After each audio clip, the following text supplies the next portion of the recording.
Hello and welcome back.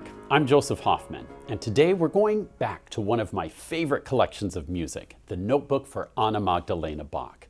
You may recall that this notebook is a collection of musical pieces handwritten by various members of the Bach family for Anna Magdalena, who was the second wife of the famous composer Johann Sebastian Bach. The Bach family had exceptional musical taste, and so the pieces that were chosen to be included in Anna Magdalena's notebook are beautiful and delightful pieces, like the prelude in C major that we're listening to now.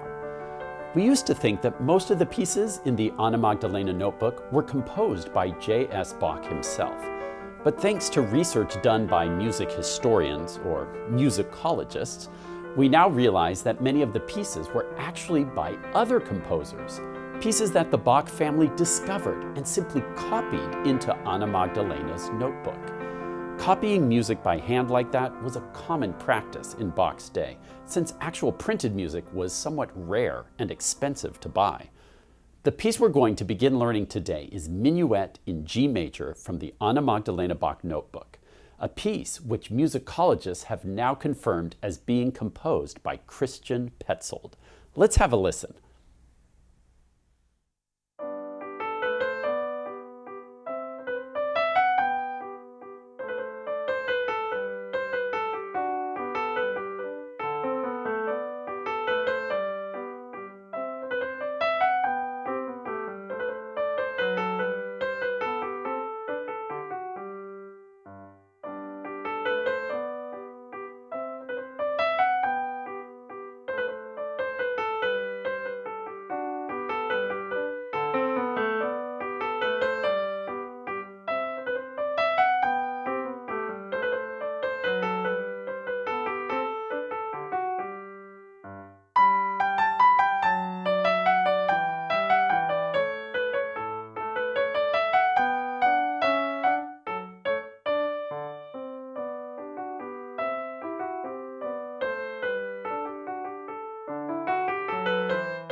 Here's the sheet music or score for Minuet in G major.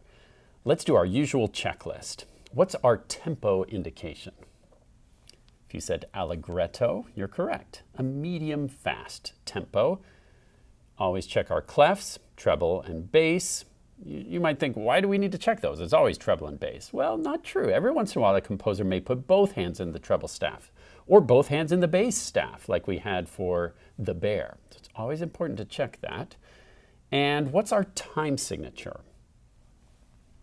3/4 is correct, telling us we have 3 beats, 3 quarter note beats per measure. And what key are we in? Well, the title of the piece kind of gives it away, Minuet in G major. And we can confirm that by seeing we have 1 sharp in the key signature. We start with this G major chord and we end with a G major first inversion chord and G, D, G in the left hand. So pretty obviously, all signs are pointing to G major for our key. Those are the things I always want to check before learning a piece. The tempo, the clefs, key signature, time signature. Now that we've checked in with those things, tell me what you notice about the first line of music. You probably are noticing a new symbol. This kind of zigzaggy line with a slash right through the middle is called a mordent. A mordent is a kind of embellishment. Embellishments are fancy little things that composers a long time ago loved to put in their music, especially composers who lived around the time of Bach in what's called the Baroque era. Embellishments make music sound interesting and fancy. What a mordent does is if you place it over a note, like right here, this mordent is placed over the note C, treble C. When you see a mordent, you're going to play the note you see and then quickly play the note below it and then go right back to it. and that's called a mordent. See how I play the C, I play a B just a step below, and then I step back to the C, and that's all done quickly. Makes kind of a fancy sound. I'll play that whole measure. See how fancy that mordent can sound? Playing a mordent is going to look like this. Notice the fingering. Let's do that in slow motion. 3, 2, and then finger 1 is going to play the C at the end. C, B, C, with fingers 3, 2, 1. And the reason we end on a 1 is if we keep going in that measure, we're going to need all 5 fingers to get up to that high B at the start, high G in the start of measure 4. Okay, so let's try that mordent in slow motion. Try finger 3 on C, step down to B, then finger 1 on C. And then to do it quickly, here's a few tips. You need to stay relaxed. Use a gentle touch.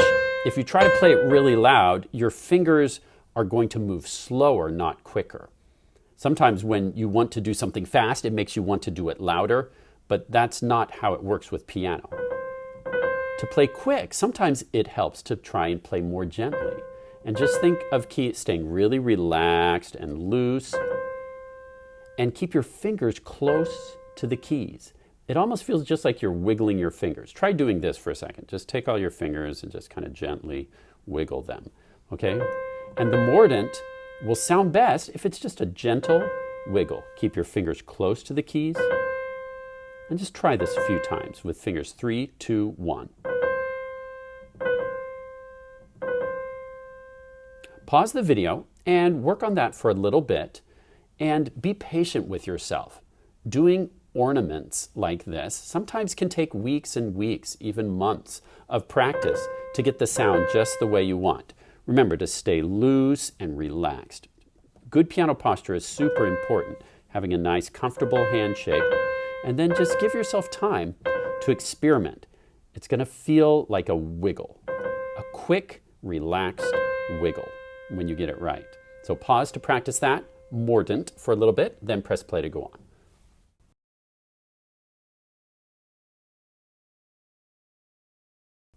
Now, let's take a look at playing all of line 1.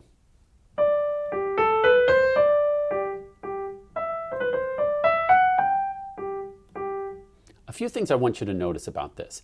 When you have these eighth notes stepping up, remember to make that a beautiful phrase. Don't hammer through each note. Play it very legato with a beautiful tone. And then on these repeated G's, this is the end of a phrase. You can kind of think of these first 2 measures as a phrase. There's the climax of the phrase, and then those last 2 notes need to be very gentle as you repeat those G's. Because it's the end of the phrase, you don't want to pound it out like a stomping rhinoceros. You want it to be gentle.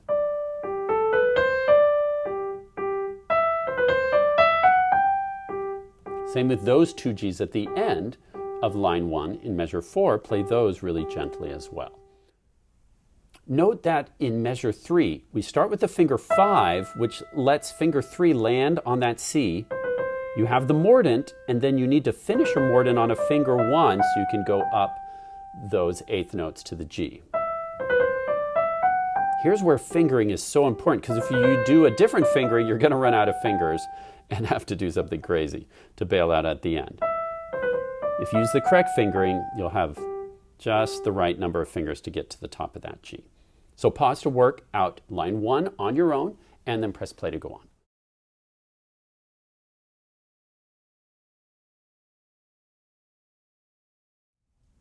Now, let's check out line 2 on the score.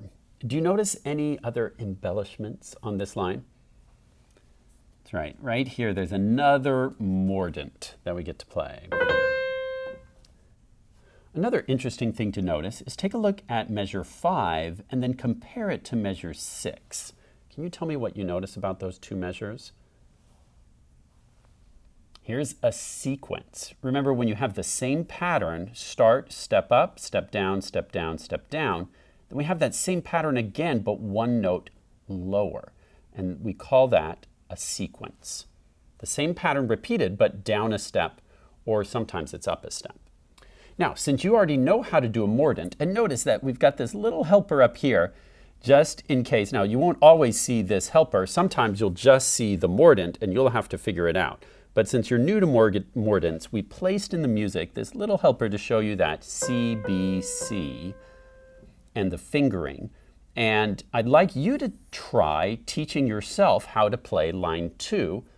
Be careful of all the notes. Be careful of the finger numbers. Remember, as we're getting to more advanced music, your hand is going to be shifting around.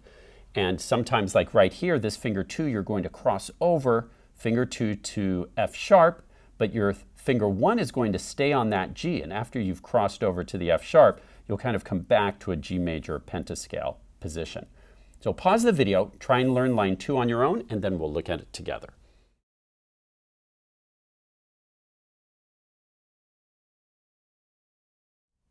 Now this time on our mordent, we're going to use a 3-2-3 because we need this time to be stepping down. So we don't want to switch to a 1 or we're going to run out of fingers in the other direction. So this time, practice a mordent where we're just going 3-2-3. And when I have a back and forth mordent like this, where I land on the same finger I started, I kind of like to think of just rocking my hand quickly side to side. It's a very small and subtle motion. Just practice that a few times. 3-2-3. Remember, gentle and quick, like a little wiggle. And then putting that together with the rest of the measure. And don't forget to switch to a finger 3 here on beat 1 of measure 6, because that will give you enough fingers to get down to here, and then finger 2 crosses over on the downbeat of measure 7, but keep your finger 1 on G. And whenever you have a note at the end of a slur like this, remember to decrescendo at the end of that 2-note slur. So let's hear that whole line.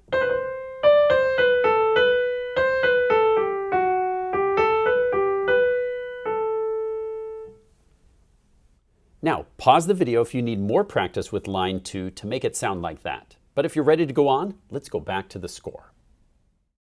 Let's check out lines 3 and 4 of the score. Taking a look at line 3, what do you notice? You probably notice that it looks the same as line 1.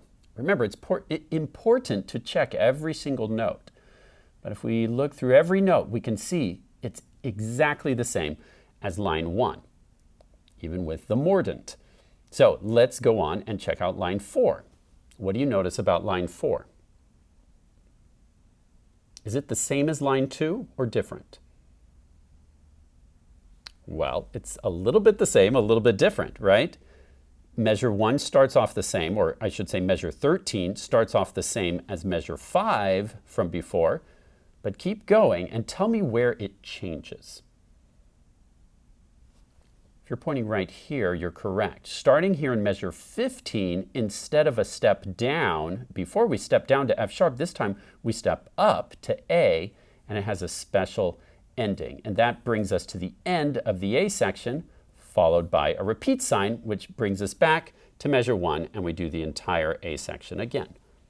Now, once again, I want to see if you can teach yourself these notes. You already know this line because it's the same as line 1, but go on and now try and play both lines 3 and 4. Remember, it's going to be a little different here. Try and teach yourself these 2 lines, and then we'll check it out together.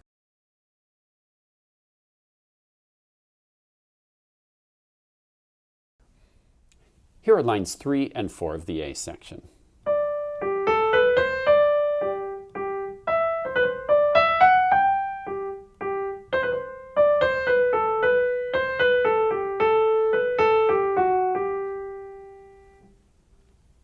Now remember, at the end of a phrase, do not hit the note. That's very unmusical. You want to always have a gentle ending to your phrases in lyrical pieces like this.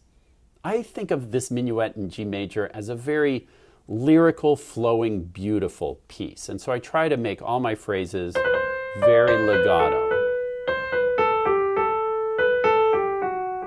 and beautiful. Then when we get to the end of measure 16, what do you notice? It's a repeat sign, so that brings us all the way back to measure 1, and we get to do the whole page again. Now, with these mordents, you have a new challenge. And again, be patient with yourself if your mordents don't sound the way you want them to yet. Just do a little bit of practice every day. Remember to keep your fingers close to the keys, keep it gentle. It's just like a little wiggle. Just think of moving your fingers like this. It's going to start to feel more and more natural with just a little bit of practicing every day. Be patient until it sounds as beautiful as you want it to sound. So be sure to practice every day on this page, just right hand alone, and in our next lesson, we'll take a look at the left hand. Great work today learning how to play the right hand part of the A section of Minuet in G major by Christian Petzold. Happy practicing and see you next time.